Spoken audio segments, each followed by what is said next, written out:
What's up, guys? So here I am, Friday, and my materials have arrived. Most of them, at least. Got a few things to pick up, some hardware and such, but most of my materials have arrived. So I'll be starting this weekend. First, I got to get all this stuff up and into the shop. But the bee shed will be underway. Can't wait. Really looking forward to it. Inigo Montoya, the Dread Doggo Roberts. Such a handsome fellow. Oh, good boy. How he stands up, too. What a nice gentleman. When he's not barking, he's actually a pretty sweet dog, but he barks a lot. So, anyway, welcome back to Liberty Bell Beekeeper. So, I'm working on my bee room, and I thought I'd just show some of the progress. This room is 8 by 8 by 20, 2 by 4 walls, 2 by 8 ceiling joists, because I want to be able to use the space above this for storage and or whatever I want. So I beefed up the ceiling joist to 2 by 8, and that'll handle anything really that I'm going to put up there. I got a little bit left to do over this side as far as framing goes. I didn't think about this completely when I was ordering my material, so I'm a little bit short of some of the 2 by 6 that I'd like to have, although I probably could use 2 by 4 for what I have left to do. Basically, I have to carry out this double plate across this space, and I hadn't planned on framing that in there, but I might just frame it, and that way it's all one solid wall, and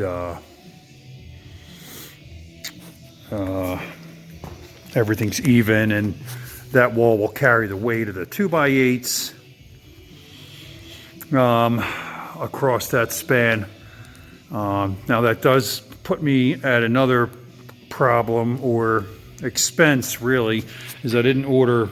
Initially, I wasn't going to finish this wall.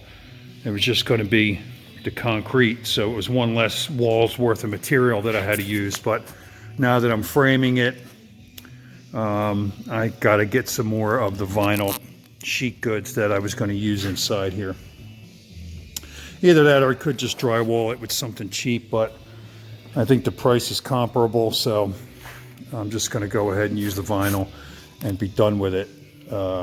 So the whole inside of this space will be that vinyl sheet, you know, that stuff they use in bathrooms and laundry areas.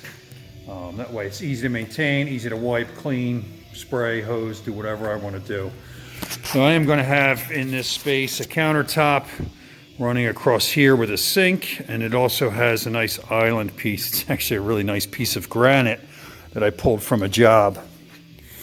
This space over here will be where my extraction equipment's going to go, and I'm going to put a bucket fill down here low somewhere so I can fill my mop bucket or any other buckets with hot and or cold water. And I think I'm also going to do an overhead spigot with a hose, so when the extractor is here, I can hose it out and clean it, drain it out, and get rid of the water. So, still in framing phase. I should finish up framing tomorrow, and then the next thing will be to get the 3/4 plywood run on the top here. One thing I'm going to have to do is figure out a way to seal this back off, because I don't want to get anything into this space.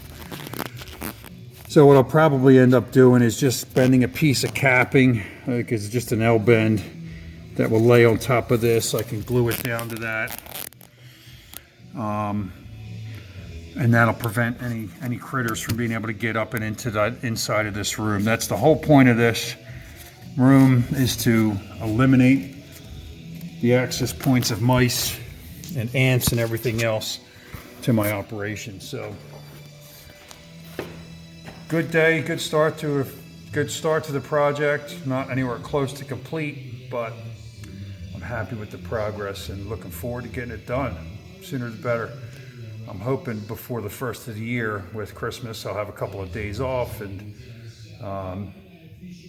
I'll probably work Christmas Day, to be perfectly honest. Yeah, but that's what it takes. Doing this all with money generated by the business. I'm not taking any loans. I'm not borrowing any money. This will be born out of what I make it. And that's just the way it's going to be. Thanks for watching. Later.